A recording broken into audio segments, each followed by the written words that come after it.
ಮೇ 2ನೇ ತಾರೀಕು ಜಾತಿ ಗಣತಿ ವರದಿ ಬಗ್ಗೆ ಮತ್ತೆ ಚರ್ಚೆಯನ್ನ ನಡೆಸಲಾಗುತ್ತೆ. ಮೇ 2ಕ್ಕೆ ಜಾತಿ ಗಣತಿ ವರದಿ ಜಾರಿ ಕುರಿತು ಕ್ಯಾಬಿನೆಟ್ ಸಭೆಯನ್ನ ನಡೆಸಲಾಗುತ್ತೆ. ಸರ್ಕಾರದ ವಿರುದ್ಧ ಬಿವೈ ವಿಜಯೇಂದ್ರ ವಾಗ್ದಾಳಿಯನ್ನ ನಡೆಸಿದ್ದಾರೆ.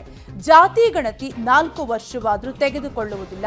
ರಾಜ್ಯದ ಸಿಎಂಗೆ ಪ್ರಾಮಾಣಿಕ ಕಳಕಳಿ ಇಲ್ಲ. ಒಬಿಸಿ ಸಮುದಾಯಗಳಿಗೆ ನ್ಯಾಯ ಕೊಡುವ ಇಚ್ಛಾಶಕ್ತಿ ಸಿಎಂಗೆ ಇಲ್ಲ. ಸಮಾಜಗಳ ನಡುವೆ ಹುಡುಗಾಟವಾಡ್ತಿದ್ದಾರೆ ಅಂತ ಸಿಎಂ ಸಿದ್ದರಾಮಯ್ಯ ಹುಡುಗಾಟವನ್ನ ಬಿಡಬೇಕು ಅಂತ ಸರ್ಕಾರದ ವಿರುದ್ಧ ಬಿವೈ ವಿಜಯೇಂದ್ರ ವಾಗ್ದಾಳಿಯನ್ನ ನಡೆಸಿದ್ದಾರೆ. ಸಿಎಂ ಸಿದ್ದರಾಮಯ್ಯ ವಿರುದ್ಧ ಕಿಡಿಕಾರಿದ್ದಾರೆ ಬಿವೈ ವಿಜಯೇಂದ್ರ.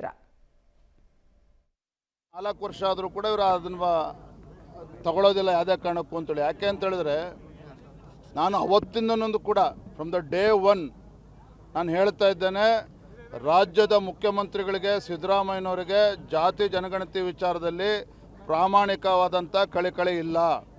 ಈ ರಾಜ್ಯದಲ್ಲಿರ್ತಕ್ಕಂಥ ಹಿಂದುಳಿದ ಸಮುದಾಯಗಳಿಗೆ ನ್ಯಾಯ ಕೊಡಬೇಕು ಅಂತಕ್ಕಂಥ ಇಚ್ಛಾಶಕ್ತಿ ಮುಖ್ಯಮಂತ್ರಿಗಳಿಗಿಲ್ಲ. ಹುಡುಗಾಟಿಕೆ ಮಾಡ್ತಾ ಇದ್ದಾರೆ ರಾಜ್ಯದ ಮುಖ್ಯಮಂತ್ರಿಗಳು. ಸಮಾಜಗಳ ಮಧ್ಯೆ ಬೆಂಕಿ ಹತ್ತಕ್ಕಂಥ ಕೆಲಸ ಮಾಡ್ತಾ ಇದ್ದಾರೆ.